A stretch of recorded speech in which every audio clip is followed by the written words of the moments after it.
Saudara-saudara, pada sore ini kami akan menyampaikan beberapa hal yang merupakan kelengkapan dari beberapa permasalahan tadi yang sudah disampaikan oleh para pembicara sebelumnya. Yang pertama adalah bahwa kita saat ini masih tetap mewaspadai adanya penularan yang terjadi di lingkungan masyarakat yang disebabkan karena masih adanya kasus positif tanpa keluhan yang berada di tengah-tengah kita. Inilah yang kemudian kita kenal dengan terminologi OTG, orang tanpa gangguan. Ini menjadi potensi tinggi terjadinya penularan di tengah masyarakat, karena pada satu sisi orang tersebut tidak mengalami keluhan apapun, dan kemudian di sisi yang lain banyak masyarakat yang masih belum melaksanakan dengan benar ketentuan physical distancing, menjaga jarak. Oleh karena itu dari hari ke hari inilah yang menjadi kekhawatiran kita, bahwa penularan masih terus terjadi, masih terus berjalan. Oleh karena itu kami harapkan ini menjadi perhatian kita bersama. Kita jadikan ini adalah titik pangkal untuk pencegahan dan pengendalian penyakit COVID-19 ini. Tetap tinggal di rumah adalah jawaban yang terbaik. Oleh karena itu kita harapkan tidak melakukan perjalanan kemanapun. Bukan hanya masalah pulang ke kampung, tetapi juga melakukan perjalanan ke keluarga yang lain, ke kota yang lain, atau ke tempat yang lain, itu memiliki risiko yang besar untuk terjadinya penularan. Mari bersama-sama kita pahami bahwa ini adalah kunci keberhasilan kita untuk memutuskan rantai penularannya. Oleh karena itu, kami minta ini menjadi bagian utama kita, di samping membiasakan untuk mencuci tangan dengan baik, dengan menggunakan sabun, dengan air yang mengalir, paling tidak dalam waktu 20 detik, kemudian mulai menghentikan kebiasaan, baik yang disadari maupun tidak disadari, untuk menyentuh wajah, menyentuh hidung, menyentuh mulut, menyentuh mata.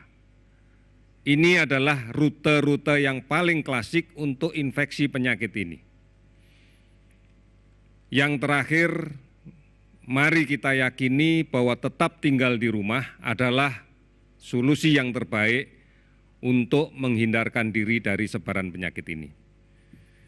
Saudara-saudara, berikutnya kami sampaikan bahwa pada hari ini tadi telah kita lakukan pendorongan logistik berupa APD dan masker dari Jakarta menuju ke Batam, Tanjung Pinang, Medan, Banda Aceh, kemudian Balikpapan, Tarakan, Gorontalo, Manado, dan Kepalu, kemudian Pontianak, Palangkaraya, dan Banjarmasin, dengan jumlah kisaran antara 5.000 sampai dengan 7.000 lembar APD, dan masker dengan kisaran antara 20.000 sampai dengan 150.000.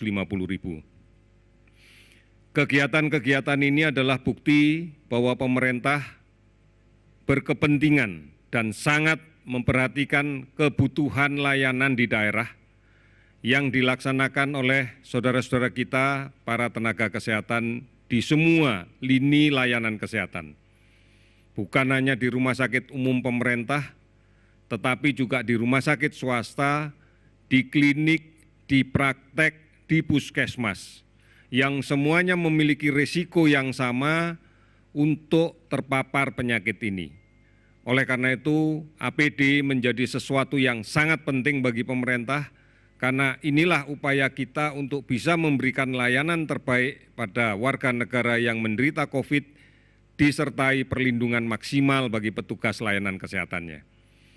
Ini yang akan kita laksanakan terus dan kami berterima kasih bahwa banyak pihak masih terus-menerus memberikan bantuan, baik diserahkan langsung kepada masyarakat maupun kepada pemerintah daerah atau melalui gugus tugas di tingkat nasional.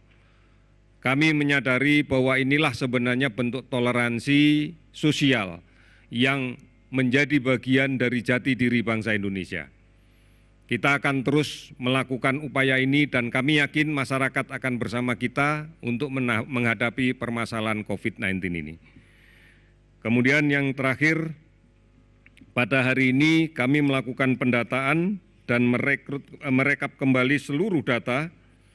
Kita masih cukup berprihatin pada hari ini masih terjadi penambahan kasus untuk konfirmasi positif sebanyak 106 kasus, sehingga total menjadi 2.092 kasus konfirmasi positif dengan menggunakan pemeriksaan molekuler. Kemudian kita bersyukur bahwa ada 16 saudara kita yang sudah sembuh dengan pemeriksaan negatif dan 2 kali berturut-turut sehingga bisa dipulangkan, sehingga total menjadi 150 orang. Kita bersyukur bahwa mereka yang sudah sembuh ini kondisinya bagus dan tidak perlu dikhawatirkan lagi untuk menularkan penyakit. Bahkan kita yakini yang 150 orang ini telah sembuh dan memiliki imunitas, kekebalan terhadap virus COVID-19.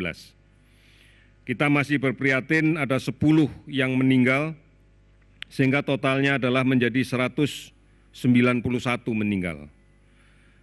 Kami sudah melaksanakan pemeriksaan molekuler dengan PCR pada lebih dari 7.896 orang dan kemudian kasus yang kita dapatkan ini tersebar di 120 kabupaten kota.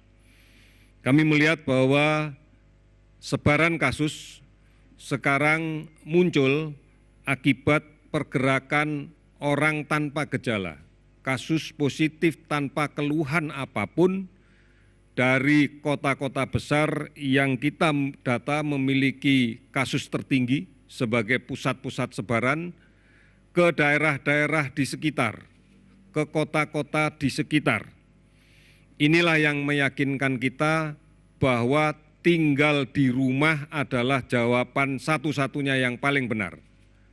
Tidak melakukan perjalanan kemanapun, apakah ke kampung, apakah ke rumah saudara, ataukah tempat lain. Tidak dilakukan, karena inilah upaya kita untuk menghentikan.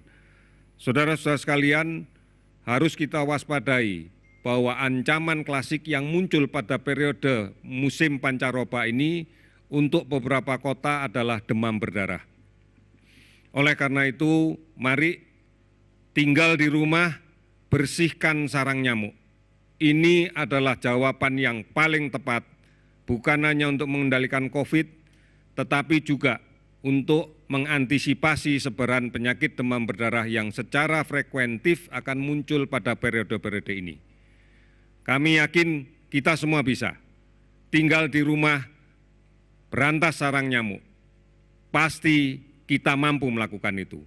Dengan bersatu, dengan semangat saling melindungi, lindungi yang sakit, lindungi yang sehat, lindungi keluarga kita, lindungi lingkungan kita, maka kita menjadi bagian yang kokoh dari lindungi bangsa kita. Kita bisa. Sekali lagi, kita bisa. Terima kasih, selamat sore.